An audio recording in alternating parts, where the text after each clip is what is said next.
And one of the phenomenon that began happening early on was coins would materialize out of thin air.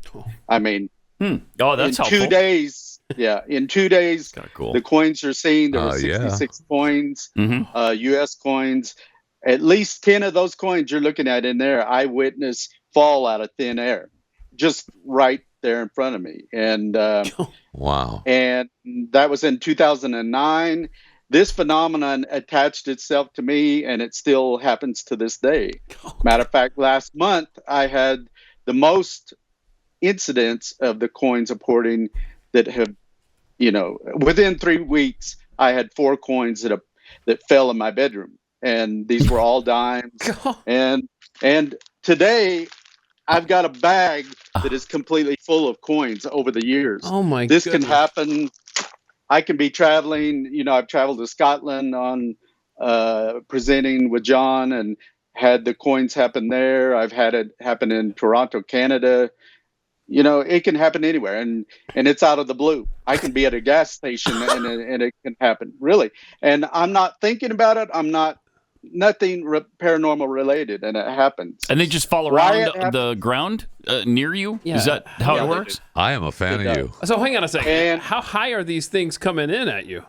Well, during the original investigation, they would come from the top corner of one of the rooms, which was probably the top of the ceiling was probably a good 11 feet, 12 feet. And it would come from the top corner of the room and come flying across maybe 30 feet.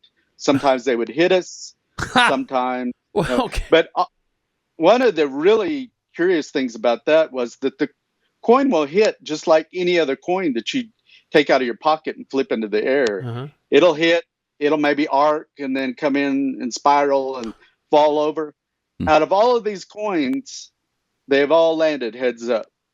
Every one of them. Even that bag of coins I've showed you, they all end up landing heads up. So I know out of statistics and probability, that's not going to happen. Right. It ain't going to happen. Have you put in a request for dollar bills or 20s or something bigger? Benjamins, maybe? Well, during the original investigation, one of the investigators the next morning said, "You'll never guess what's happening," and it was coins.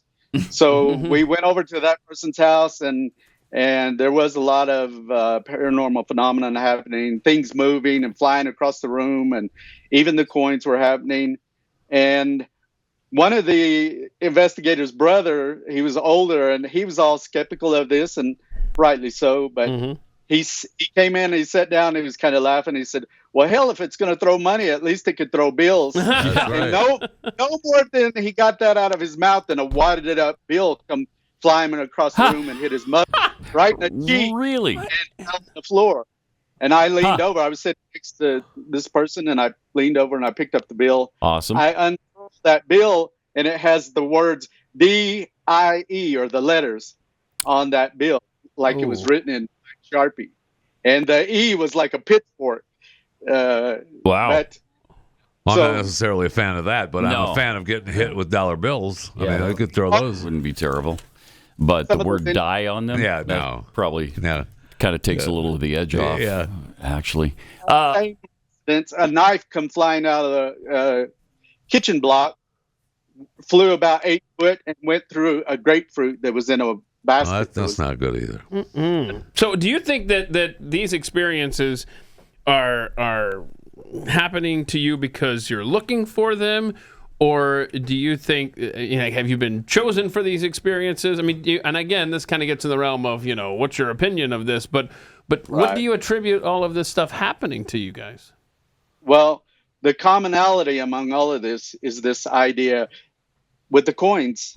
I had an epiphany with the coins in that these coins had to be coming into our physical world from somewhere else. Right. There's no question. It did. I've seen it, like I said, at least 10 times, coins falling out of nothingness, out of thin air. Right. So they had to come into our world from some other place, some other location. And the only other logical description of that would be another dimension.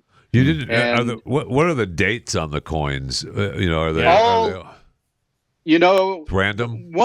One unusual thing about the coins was there was a number of what they refer to as wheat pennies. Mm-hmm.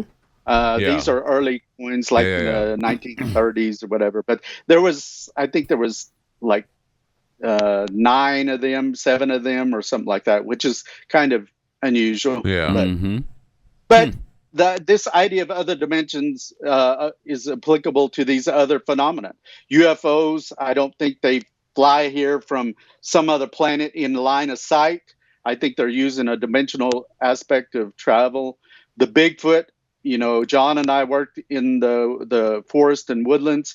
There was no evidence that these things were living out there in the woods like a mountain lion or bear or bobcat or whatever wildlife you have there. There's no evidence that these things were living there. It wasn't. Yet you would get a lot of sightings. The Navajo Reservation is 27,000 square miles, the size of West Virginia. And we patrolled all of that area, and there would be a lot of sightings of these things. So same with ghosts and spirits, Yeah.